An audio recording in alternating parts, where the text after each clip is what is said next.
Welcome back to another interesting tutorial about CorelDRAW tips and tricks. And in today's video, I will show you how to curve text to make it hard for anyone to edit your text or your font after you are done with design in CorelDRAW. Let me show you how. This is one of the best tricks you need to give to your design, most especially if your design has to do with print design and you want to save in Corel file and you don't want anybody to edit the font or the font style or the color as far as that particular text in your Corel file is concerned. Let me show you how to curve the text to prevent people from editing your text or your design in CorelDRAW. Let me show you how. So for instance, I'm going to use this particular document right here. When you are done with everything you need to design, what you need to do here is to go ahead and select the particular text you want to curve. Like for instance, this particular text box right here.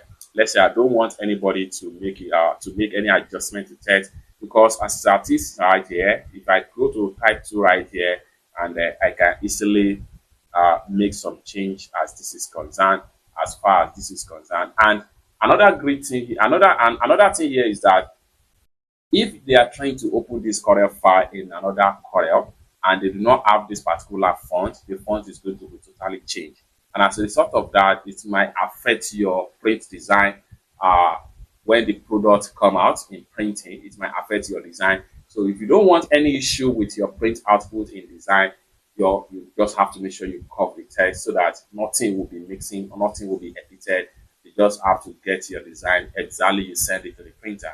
How do you do that? Just go ahead and select the area you want to curve, go to object, and then what you want to do right here is to make sure you go ahead and click on convert to curve, or you press Ctrl Q on your keyboard.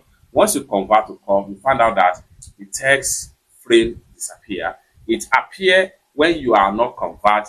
When you are not convert and it appear, it simply means that people can still edit that text. But once it disappear after you curve, it means that people can no longer edit that text. Like for instance, you can see new property here we have on group all object, as the case may be. Now, if I go back to my type 2 right here and I decide to make some type, you can see it become uneditable in CorelDRAW. So you can go on and convert as many as possible text, but you have to make sure you do this when you are done with whatever you are trying to design in CorelDRAW.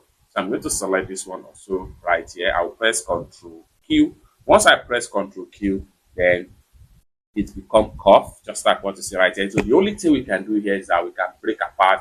And once you break a card apart, you destabilize everything about the text. So one more thing we can do here is that we can also change the color. But as far as font style is concerned, font size is concerned, we cannot do anything with text right here. So if I go back to my type 2 right here and I decide to make some type, you can see it's become very hard to edit, as the case may be. If I come here, I can click on here and you can see text frame appear, which means that this text here has not been curved. It's that simple. So when you are done with everything curved, you convert all the text, then you can save the file in whatever format, whether PDF or Corel file, and send it to any final destination of printing. This protects your job from being destabilized or rearranged by any printer in CorelDRAW. It's that simple. For more tutorial tips and tricks that will help us to use CorelDRAW, consider to subscribe. Thank you so much for watching, and I hope to see you in my next video.